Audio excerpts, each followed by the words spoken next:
प्रभात बच्चों, आज कक्षा 8 हिंदी की क्लास में आपका स्वागत है। आज हम पाठ 18 नीड़ का निर्माण फिर कविता का अर्थ समझेंगे। प्रस्तुत कविता में कवि के जीवन का उल्लास और उत्साह छलक रहा है।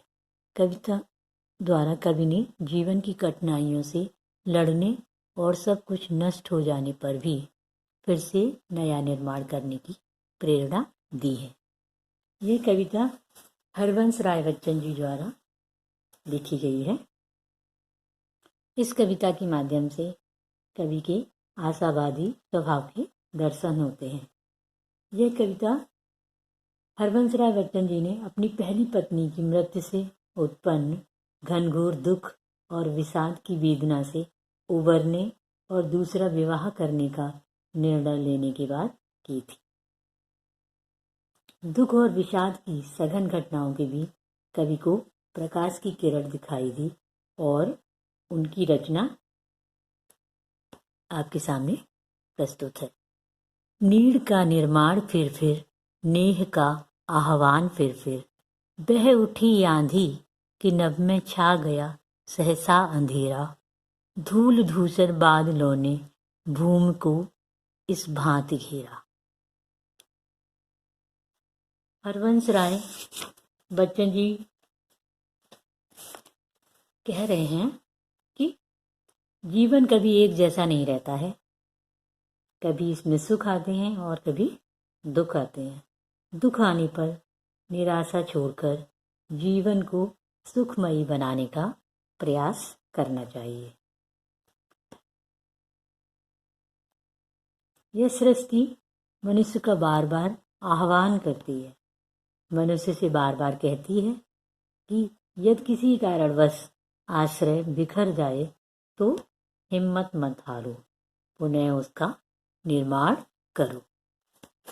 रात सा दिन हो गया, फिर रात आई और काली, लग रहा था अब न होगा इस निशा का फिर सवेरा। रात की उत्पात भय से भीत जन भीत कणकण। इसका अर्थ है प्रकृति के प्रकोप से ऐसी आंधी आई कि आकाश में अचानक अंधेरा छा गया। धूल से भरे हुए बादलों ने पृथ्वी को चारों ओर से इस तरह ढक लिया कि लगा दिन में ही रात हो गई। इसी वातावरण में पूरा दिन बीत गया। फिर भी काली रात आ गई। ऐसा लगने लगा कि आंधी और भूरे काले बादलों वाली यह रात कभी भी खत्म नहीं होगी। इस काली रात का कभी भी सवेरा नहीं हो पाएगा। रात न जाने कौन सा उत्पात करने लगे, अर्थात रात में न जाने कौन सी विपत्ति आ जाए। इस भय से सृष्टि का प्रत्येक मनुष्य और सृष्टि का कण भयभीत हो गया है।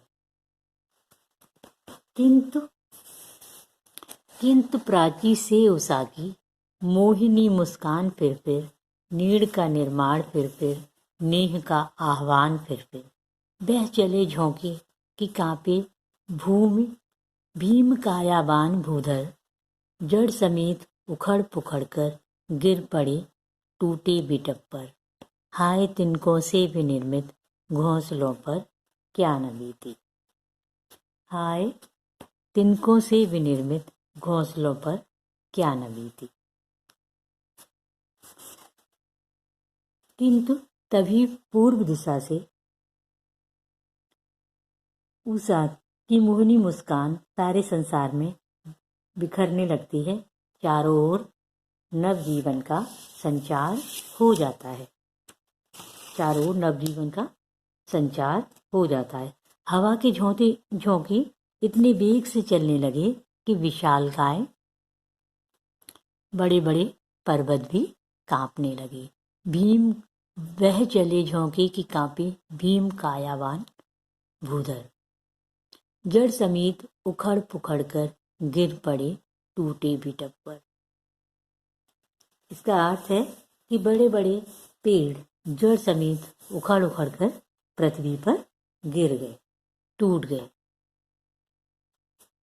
इतनी भयानक आंधी में बड़े बड़े कंकड़ और ईंट पत्थरों से बने हुए महल और घर भी हिल गए। ऐसी स्थिति में तिनकों से बनी चिड़ियों के छोटे छोटे घोंसलों पर क्या बीती होगी, ठीक है, क्या बीती होगी, अर्थात वे बिखर कर टूट गए होंगे।